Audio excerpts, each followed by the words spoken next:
Consciousness is a strange puppy, and it gathers itself in a center. And that center is a center of meaning and value. Meaning and value. Think about that. You know, I used to live in the mountains of East Tennessee, and there was this place I would go to meditate, just to sit. And sometimes I would sit for hours. Sometimes I was tripping, and many times I was mostly not. I was just sitting. And one day, it was on this place called Savage Gulf, and it was just a beautiful place, and I found this rock, and it was like 8 feet by 5 feet, pure moss. And I would sit on that. And one day I was looking out over the Savage Gulf, and there were 7 hawks coming down the Gulf. And I went, wow, that's something you don't see every day, because hawks are pretty solitary. So I watched them. And then all of a sudden I heard a tree branch crack, and something hit me in the back of the head, and I was out.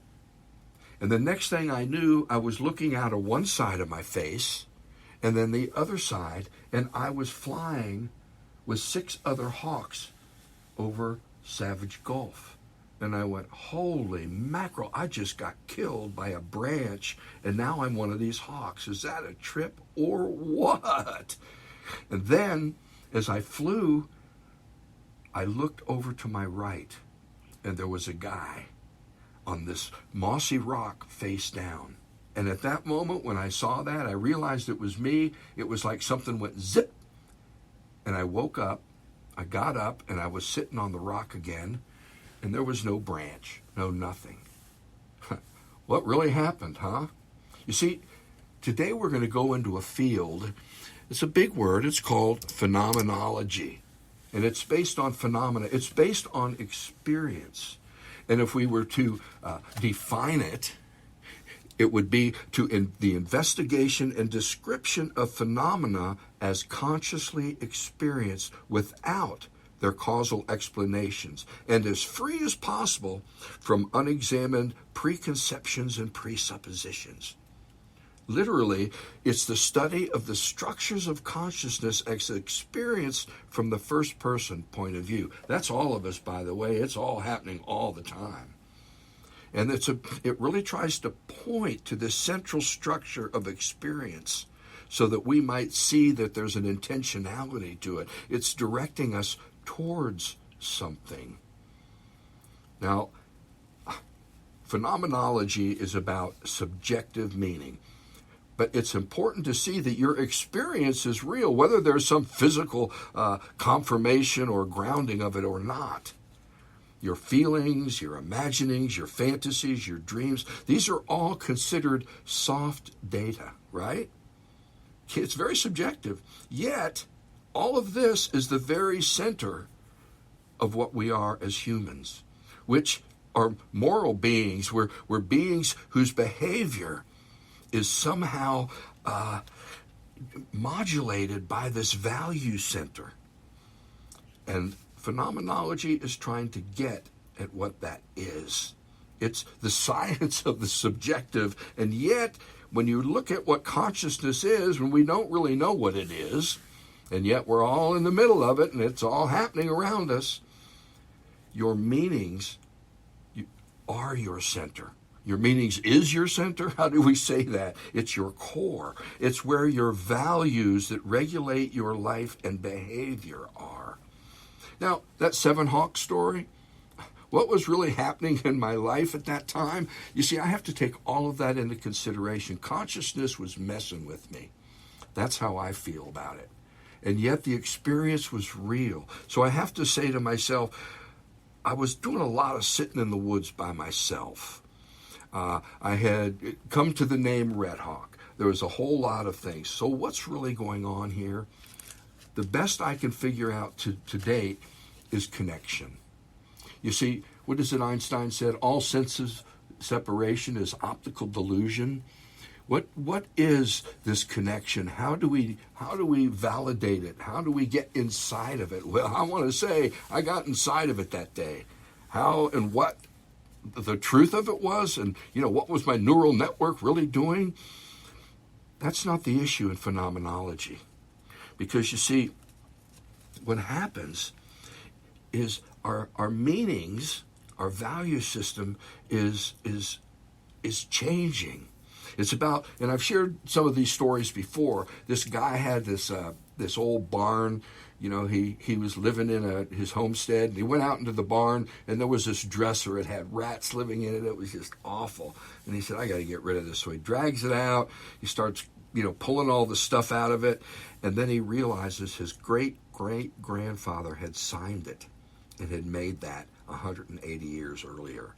Now, that dresser, the whole horizon of meaning shifted.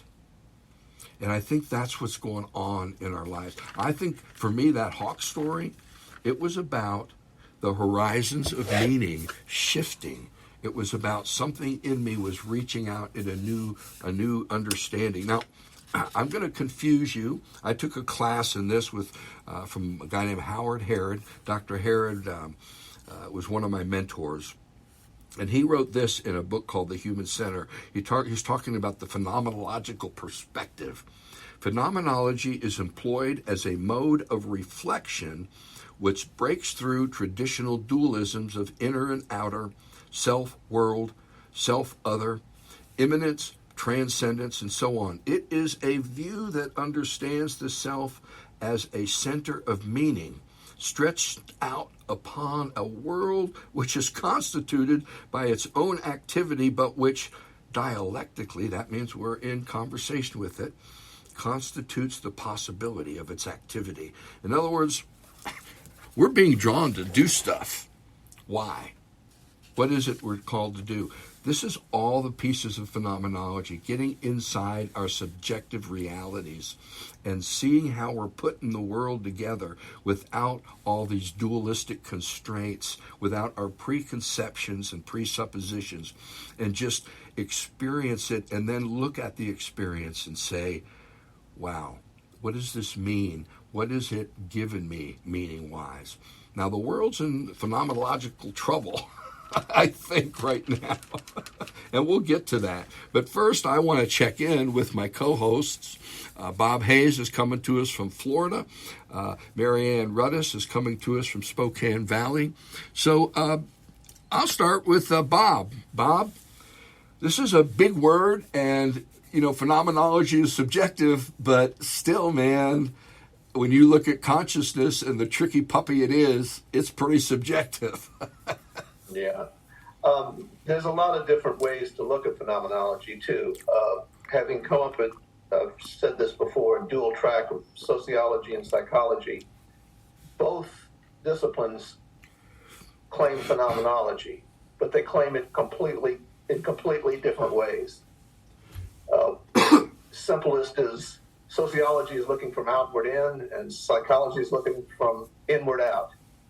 And academically, the two very seldom meet, but experientially, they're both valid.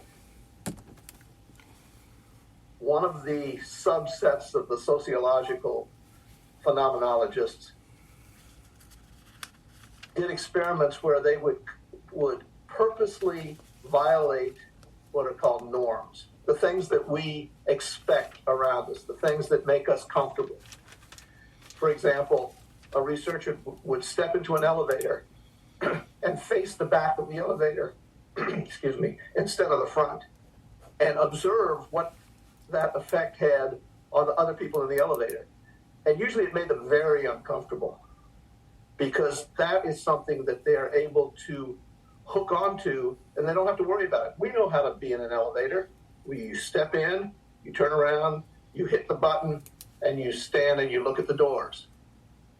And that's part of the meaning structure that they have in that particular situation.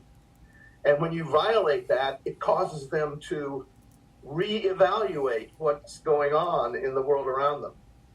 And if you do this enough times in enough different situations, you begin to see how people rely on those normative situations to enable them to get through life. Yeah. And they're a priori. Yeah, it's very interesting how you can kind of send people into a different perspective by just changing a little bit of thing that they're expecting. Yeah, that would be predictable versus non-predictable. And when what we predict is going to happen doesn't happen, that can throw us off for sure. Yeah, so. Go ahead, Mary Ann. This phenomenology, we threw a lot at you there at the front end. Yeah, I mean, this is such a big thing. And honestly, this is the way I've lived my life. I completely believe in our experiences and trusting our experiences and finding and understanding that it is subjective, the meanings that we make from our experiences, and those are going to guide us into what we do next. I just read a book called The Observer, and it's based on Robert Lanza's science, but it's fictionalized by Nancy Kress. So it's the idea that that we are creating our reality through by observation, and so that is the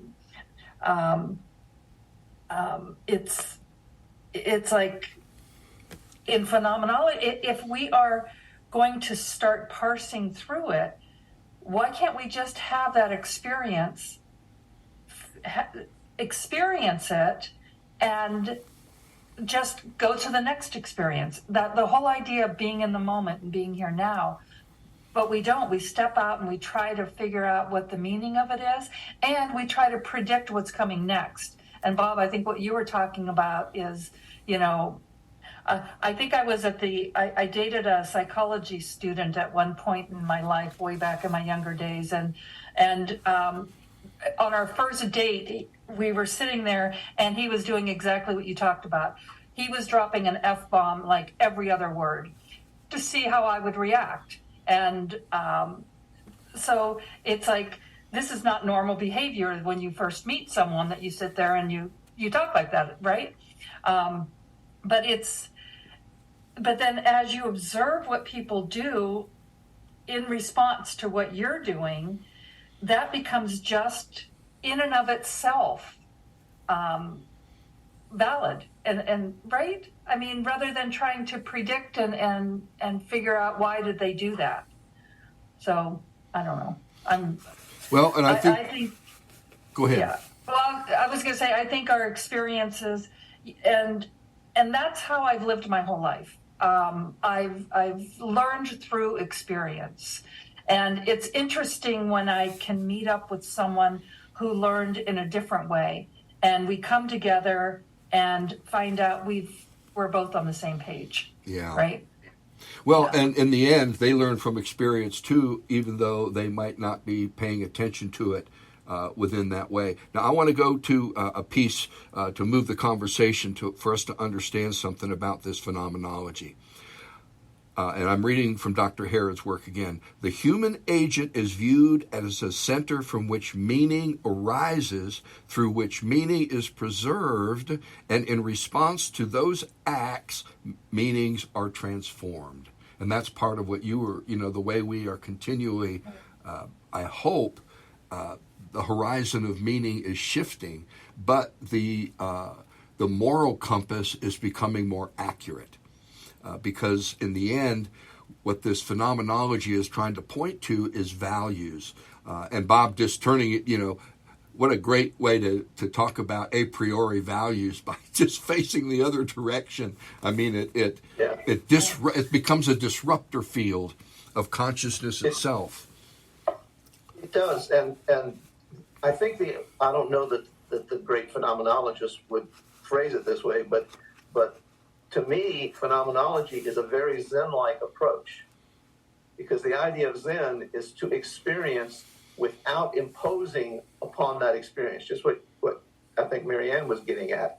Just move from experience to experience without dwelling on it.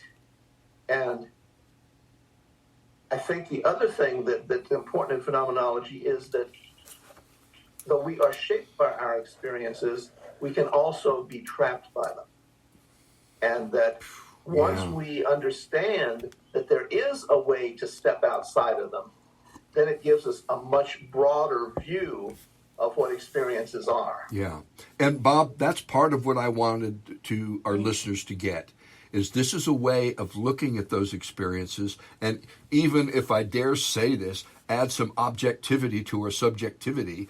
But I want our listeners to understand and I want to validate their experience. I want all of us to see the depth of who we are and the way those meanings, we become an agent of those. They're feeding us and we're putting them back into the world. And that is creating the world. And that's something you've touched on a number of times, Marianne. What we think, what we do are little pieces of world creation, if you will.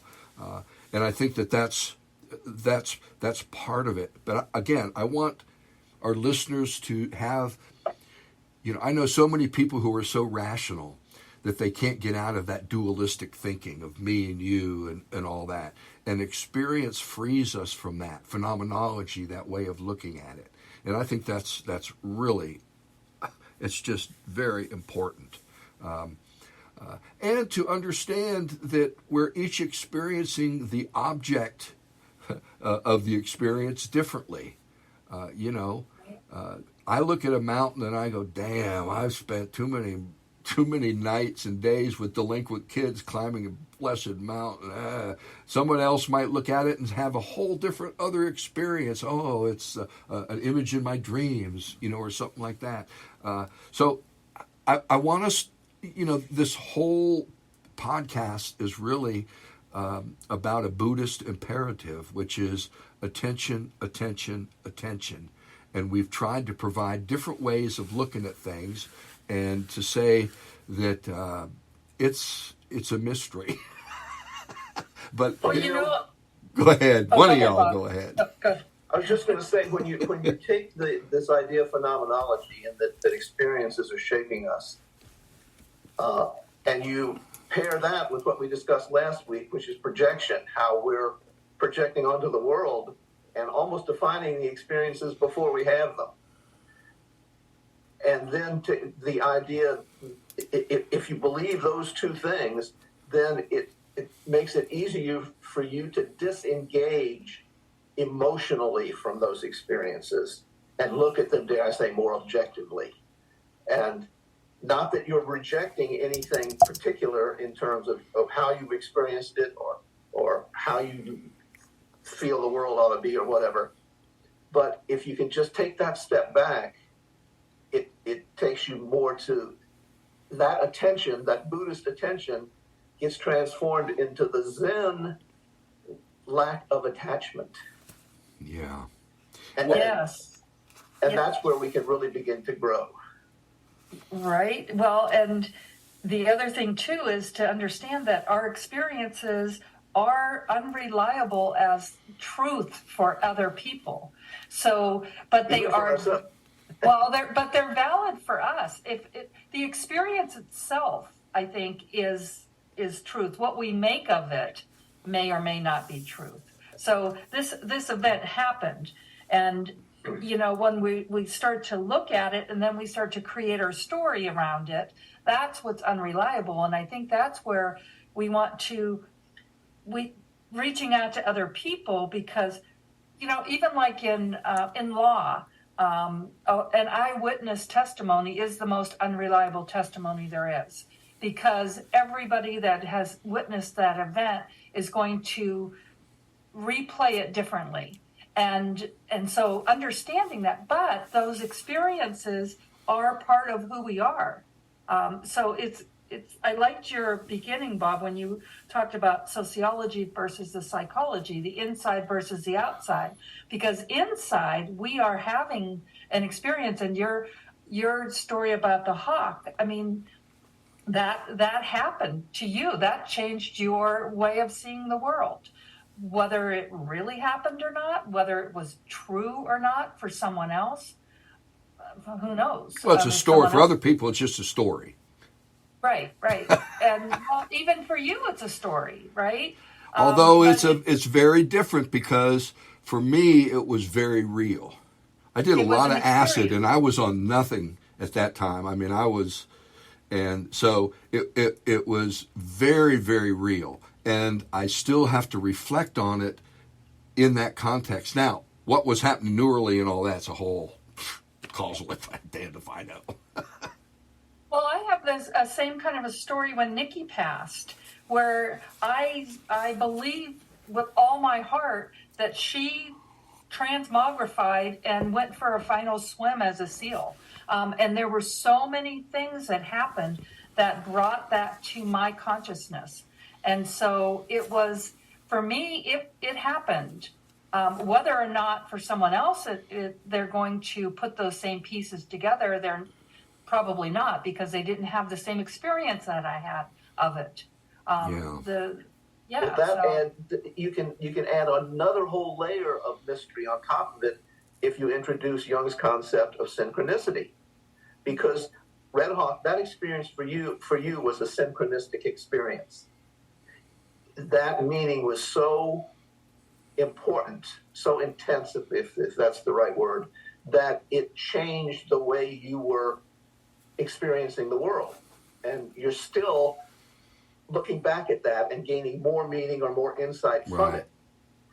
That is the essence of synchronicity. Now, to somebody outside say, he got bonked on the head or he was falling asleep or whatever. It doesn't matter, because synchronicity is an individual experience. And it means as much to you as the meaning you derive from it. Yeah. And I'm going to throw another piece in because we don't have much time left, because something's happening in the world right now, especially in America. And I want you to hear this. As Dr. Harrod again.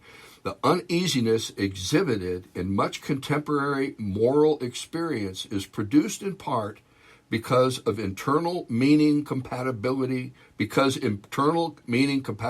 is weakened, and also because there is no reigning paradigm that cuts across the experience of many different groups. This situation of moral dissonance is produced by the clash of alternative senses of reality evoked by competing provinces of value meaning. And I want to put in our mind provinces of value meaning. Think about that term when you watch 24/7 news and you see the split in America, because now there are two provinces. And it's really interesting if you look at it phenomenologically, because, I was watching Fox News and trying to, see it as an experience. And I'm going, damn, America's in deeper shit than I thought we were. And I think that that's an important understanding, is that we create, like the three of us, we've created an island of meaning, if you will, a value meaning, that allows us to have these discussions at this depth. To be honest, it's very difficult, I think, for me, and I think for you two also, to understand how some of these folks are thinking. And yet, if you look at it phenomenologically, you go, wow, it's about feelings, it's about imaginings, and it's about feeding all those in so that the experience people are having is one of dissonance and rebellion, I guess, when I think of January 6th. So I'm just throwing that other piece in there for our listeners and maybe for y'all to respond briefly to it, but I think that gets into the sociological aspect of it myself. Well, I used the term trap earlier in the discussion, and I think it's very, very important that we understand, as much as we feel attached to the meanings we give, it's only our meanings, and it's only as valid as other people's meanings. And that Zen-like ability to step back is what allows us to broaden experience. I mean, there was a discussion on The View today about patriotism. What is patriotism? And it gets to a feeling that I've had that I really don't like, and that's I'm afraid of the American flag. I saw people use the American flag as a weapon against police officers. And that changes my whole perception of that American flag. And that bubble that they're in, that you're just describing, Red Hawk, gives them the justification to use that universal symbol of freedom in our country as a weapon. And that's the danger that we face today in this country. I think, amen. And as they proclaim to be honoring it and standing up for it. And that's where that dissonance comes in. And, you know, and people don't know how to handle that person facing the back of the elevator, right? They don't know. So they're looking for someone who will lead them, who will tell them, and who manipulates their feelings. Yeah. And then it becomes what we're seeing, and it is very frightening because it's happening. It is happening, and I'm going to end with a thought, and then ask for your final comments. Make them brief because we're running up against the clock here. Again, this was the next sentence that Howard wrote. He says, "Symbols are multivalent; they span more than one province of meaning."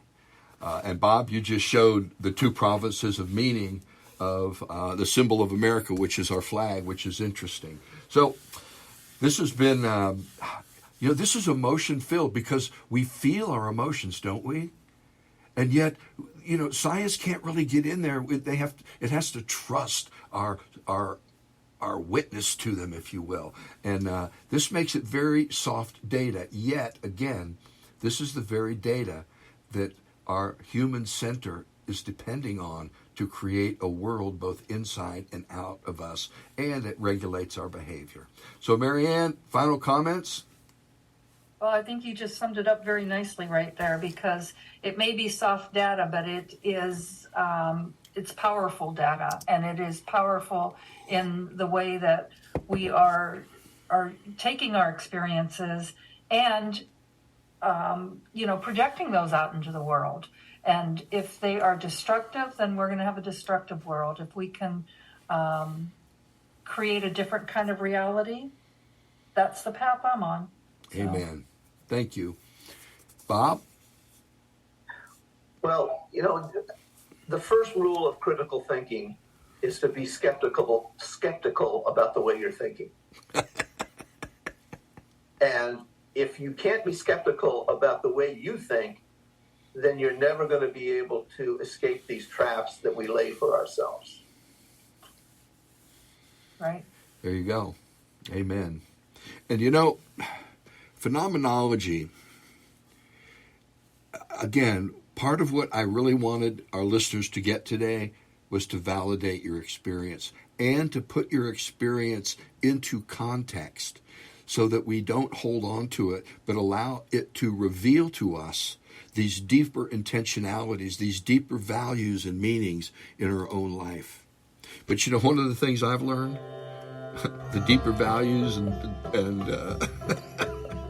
and the core of life, the meanings, the whole point of the deep end is we're just three people who have been thinking about stuff for a long time. And we're trying not to hold on to what we've thought about, but we're trying to share it and the ways we've come to it. And one of the things I come to, especially with my two cohorts, is the miracle that we're living inside of and the miracle that's living in us. If a miracle is really just a point of probability, which some people think it is, then it's even more of a miracle. Because the probability of you being here, it's trillions and trillions against one. I mean, I just think about the whole way that the world is, the whole way that we are, and that we're coming to ourselves as a people called human beings. We're living inside a miracle, my friends, and the miracle lives in us. Next week, we're going to go there. Be well, wonder deep, and in all things receive the blessings of every breath.